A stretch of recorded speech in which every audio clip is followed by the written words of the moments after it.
It's time for the moment you've been waiting for. Da da da da da da da da. Da da da da da da da da da da da da da da da. Da da da da da da da. Da da da da da da da da da da da da da da. Da da da da da da da da. Tsh. Da da da da da da da da da da da da da. Di da di di da di di da da da da da da da da da da da da da da da da da. Di da di da di da. Di da di di da di da di da di da di da di da di da di da di da di da.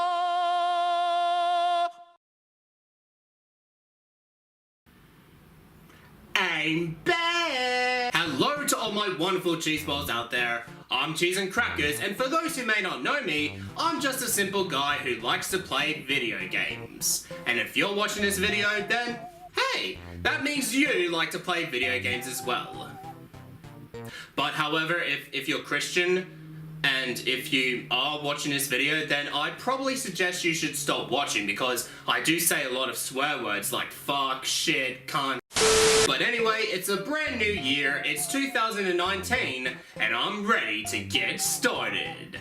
So with that said, it is time to hit the switch.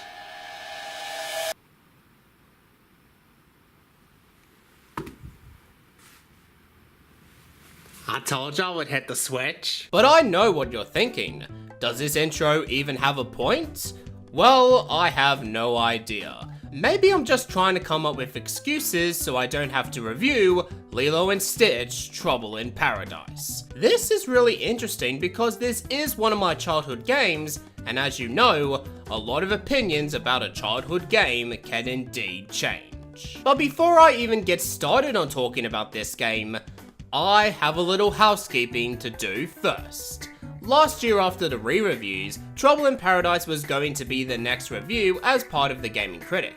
And believe it or not, that video was actually done.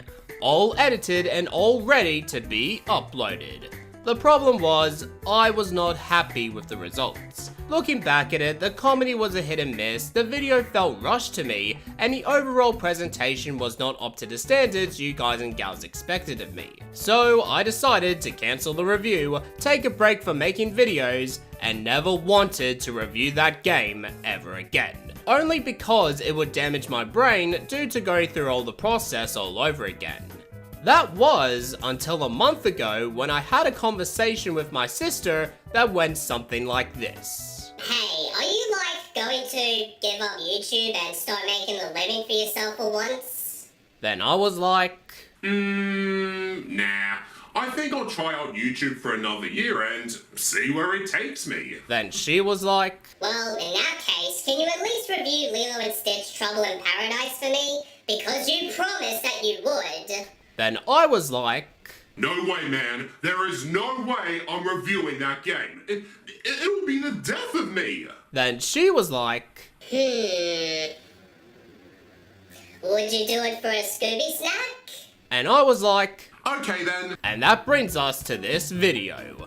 So, is this game great, good, bad, average, mediocre, or one of the worst games of all time? Let's find out as I put aside my potential damaged brain and take a look at Lilo and Stitch Trouble in Paradise.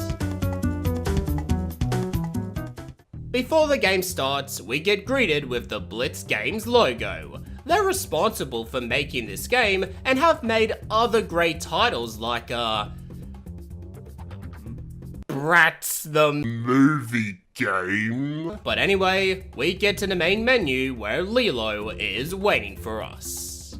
Hey, how you doing? Oh, hi Lilo. I'm doing great, and how about you? I need friends. The menu layout is pretty easy and simple to navigate, and the movie cutscene quality is not too bad. Already we're on to a good start, but why do I always get this feeling that every time I say that, there's always something bad lurking around the corner? We start off the game and the animation is alright as well. Nani comes over and tells us some important information. Listen, Lilo, I've got to go to work now, so I'll meet you in town at 1 o'clock, okay?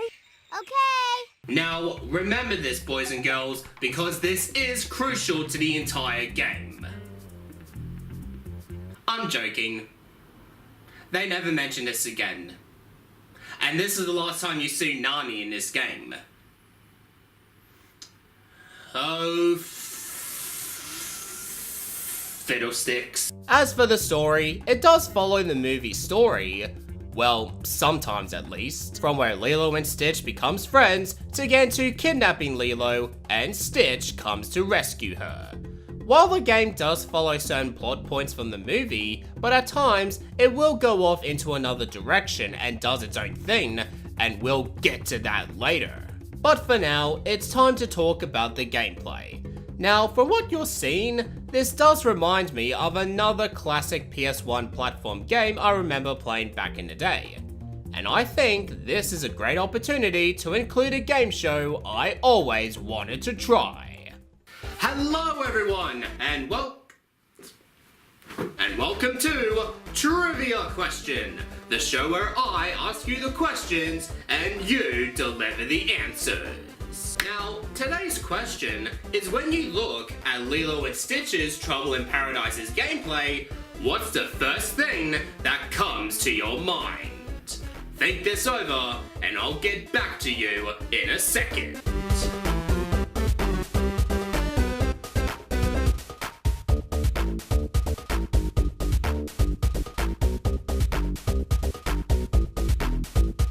Got your answer? Well, if you said this game reminds you of Crash Bandicoot, then no fucking shit. So, if you realize by now, Trouble in Paradise is almost identical to the Crash Bandicoot formula. And mind you, the last Crash Bandicoot game as a platformer on PS1 was released in 1998, while Trouble in Paradise was released in 2002. A 4-year gap before Blitz Games decided that they wanted to make a game similar to Crash. Don't believe me? Well, let's check out some gameplay features that is comparable to Crash Bandicoot. The plant enemy, the porcupine enemy, the TNT crate, even though they're barrels, but still, they're bright red and you can take damage from them.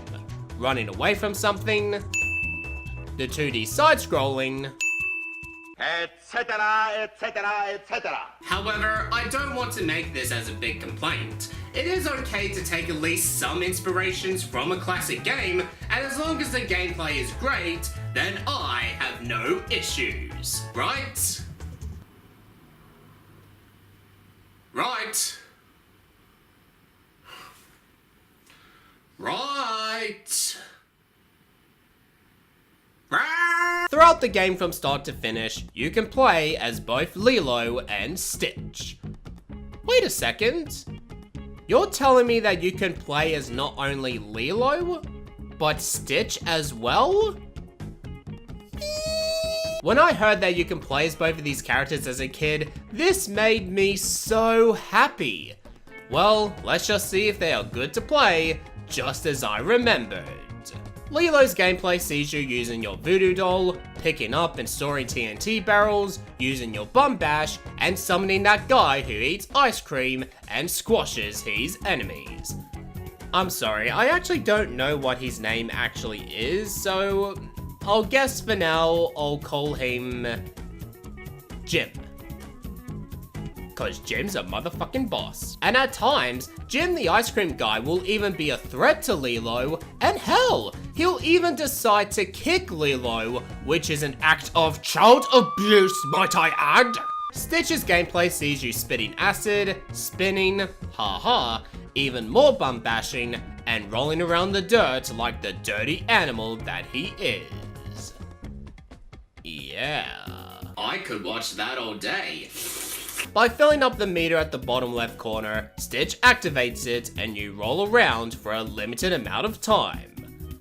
However, I'm not a huge fan of this power-up, mainly because of the controls. It can be hard to control and this type of power doesn't really fit into the levels. Later on, we see Mr. Bubbles and he gives us some crucial information. I see. Well, why don't you try leading by example and go home like a good girl? Okay. Okay, that is some noteworthy info, but remember everybody, we have to meet Nani at 1 o'clock. And speaking of controls, the controls for Lilo and Stitch as platformers are okay, but not exactly the best controls in a video game. Sometimes you'll get cheat deaths like what I got when I clearly made that jump, but the game just says, "Like a somebody, fuck you, bitch," and gave me an instant death. Same thing with the level designs, they're nice to look at and they're definitely not ugly by any means, but they are kind of bland and there's not much life within those levels. And what makes this even more disappointing is that for a Disney game, you would think there should be at least some creativity in those levels, but the levels instead looks pretty empty. One thing that bothered me was the TNT barrels, as the timing when they explode is all over the place. Sometimes they explode in 3 seconds, but other times they explode in 2 or even 1 second. I know it may sound nitpicking, but come on. A little bit of fucking consistency would be nice. And if you think that was nitpicking, then check this shit out. When you accidentally fall into the water, the game will spawn Lilo and Stitch right near the edge of the water. Meaning that if you take a tiny step forward, you're most likely going to fall into the same water path again. But if there is one thing that's good about Trouble in Paradise, it has to be the soundtrack. Most of the songs are pretty generic, but there are some good ones in here. Some of them are catchy and quite enjoyable to listen to. The collecting in this game is sorta a mess if you ask me. The main collectibles changes every now and then, with grabbing 16 photos, then 16 disc records, then 16 tracking devices in order to progress into the game. Both Lilo and Stitch have their own side items to collect. Stitch collects coffee cups while Lilo collects flowers. And pineapples. And coins. And coconuts, you get the idea. She collects everything she sees. She might even take your soul if she feels like it. Okay. And now, this brings us to the bosses. Only this time around, there's only 2 types of bosses. The mini bosses and the actual bosses. So, let's start off with the mini bosses. They're the pure definition of wasting valuable time. Before you go into a new level, they show up to block your path and you have to defeat them to move on. They are probably one of the worst mini bosses I ever came across in my life as a video gamer. They last no more than 1 minute and the way to beat them is the same way. Wait for them to turn around and then you can hit them. They even have a giant circle on the back so you know where to hit. While the designs do look different, but gameplay wise, you will never die against these fuckers because it's the same pattern. And what bothers me the most about them is they just lay around in different places, and yet Lilo and Stitch, out of all the people living in the island, are the only people that interacts with the mini bosses. But then, we get to the actual bosses. It's up to here where the developers said, oh shit, we need to follow the movie's plot somehow, so let's have Myrtle of all people as the first boss and have her as a boss race.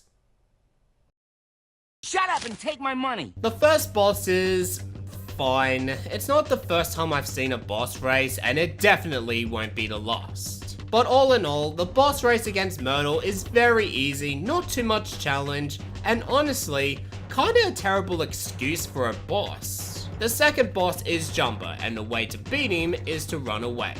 Yeah, nothing really interesting to say here, but I will say that his laser shots are so damn accurate. For every time he shoots at you, you have to jump and avoid his attacks. It's a pretty weird difficulty spike if you ask me. The next boss is everyone's favorite CIA agent, Mr. Bubbles. And again, the way to beat him is running away. And I'm sorry, but not even the brilliant voice acting from this lad here doesn't save it from being a good boss overall. Well, maybe except this. And the final boss being, of course, Dancer. and he is exactly the same as Jumba. You run away from him while avoiding his laser attacks. I will say that this is the best boss in the game, mainly because of the challenge it brings, but without dying, the final boss can take around 90 seconds to beat. Overall, the bosses in Trouble in Paradise don't really feel like bosses. 25% of the bosses is in a boss race, but 75% of the bosses consist of running away. So once you beat Gantu, the final cutscene from the movie shows up, and it just ends. Finished. Done. It's over. Or in other words, fuck off. And when the credit shows up, that means I'm done with this game. Lilo and Stitch Trouble in Paradise is the perfect definition of a hit and miss.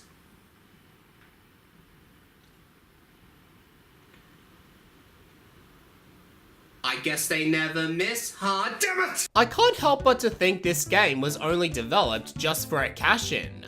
All this game is a very simple 3D platform game with not too much challenge and nothing too exciting about it. The soundtrack sounds nice and the level designs are okay, but really, those are the only good praises I have about this game.